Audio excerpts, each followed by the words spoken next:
It was bedlam in Brazil.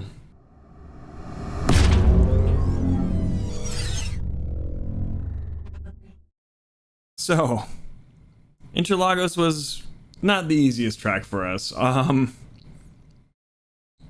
It was a new track. Having to learn it was difficult. Our iRating, it went from a 1519 that I was so proud of last week down to a 1234 is where we ended the week at. In the middle of the week, it was even lower. I think we got down to 1,000 someplace in there. We did have one race where we started and the power went out immediately afterwards, costing us at least 100 iRating that we didn't necessarily need to lose. Also, we had a few races that we just crashed out of. Some to do with just ourselves and silly mistakes, and some of the stuff we'll get into in a little bit here. Our safety rating went from an A 4.73 down to an A 2.73. So yeah, it was a little chaotic this week. That being said, we eventually, this is towards the end of the week, we got our times down at a certain point here.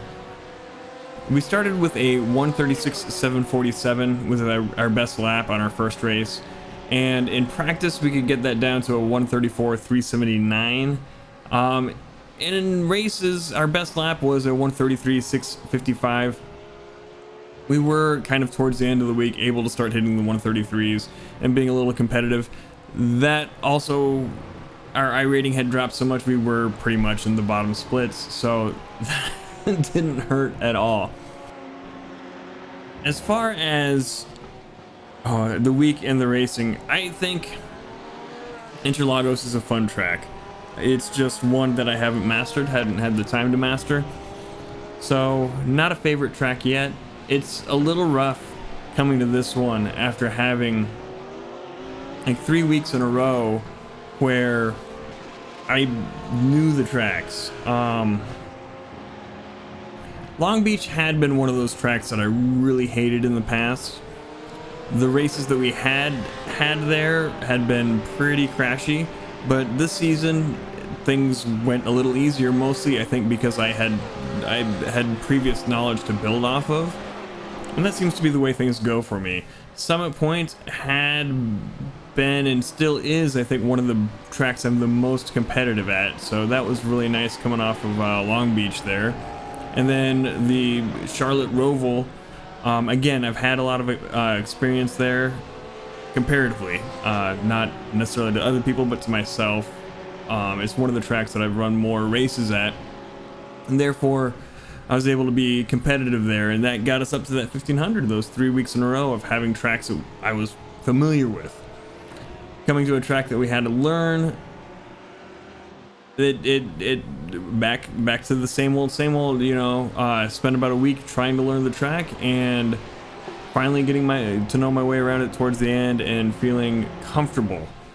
I think that comfort, knowing that I have the ability to take the corners and know when they're coming up, have my braking points, if not exactly down, a basis from which to build off of, is a big thing.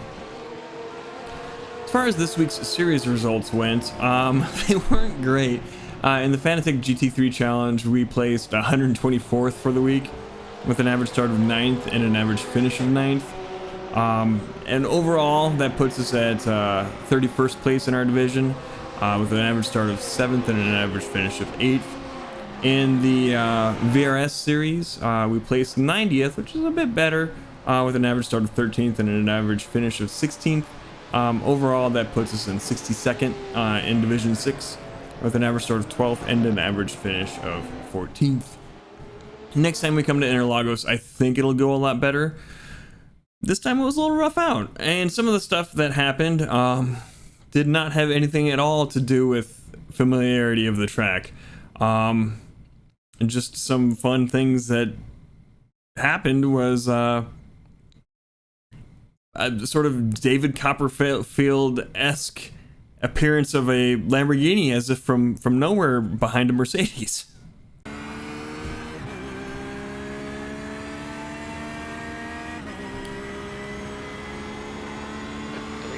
done it. 133.18. I am. Oh, And that pumped me off Right from side's clear. P5, and then whoever that was pumped me off again. 15 minutes left. That's 15 minutes. and then, you know, we saw cars skating around on their roofs.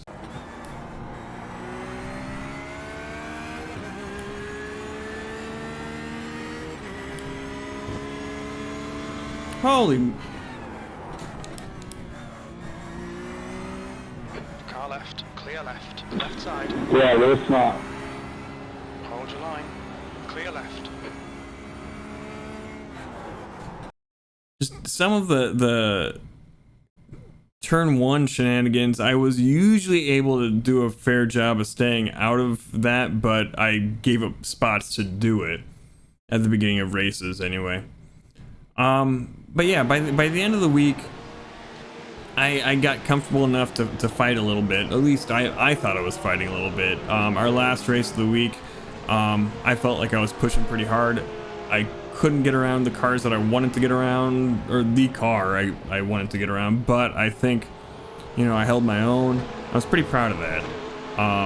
We'll put that up as a thing at the end of the week here. But yeah, overall, it wasn't our most stunning week ever, but I think I've gotten to the point now where I understand the cadence of tracks that I'm unfamiliar with and trying to learn them, and it takes me about a week to do that. That's just, you know, what it is, and I'm okay with that. I'm okay with that. I'm hoping, from what people say, that next week at Montreal will be a little easier to learn. We'll come to it a little quicker than we necessarily did here at Interlagos. There's fewer turns, maybe. Fingers crossed that's what happens. We'll see. I'm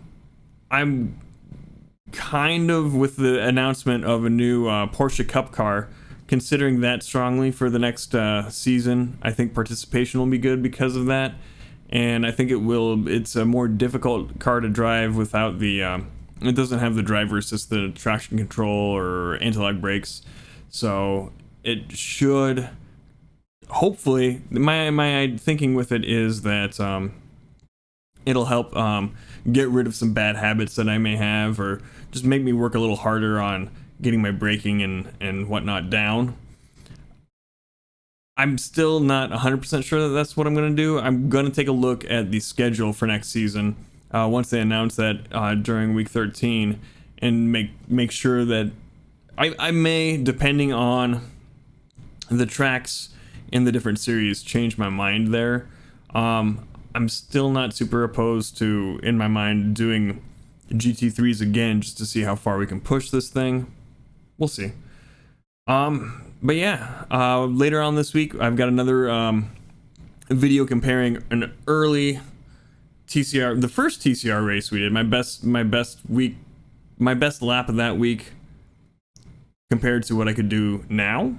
That'll come out a few days after this video, so make sure you hit the subscribe button if you want to see that when it comes up.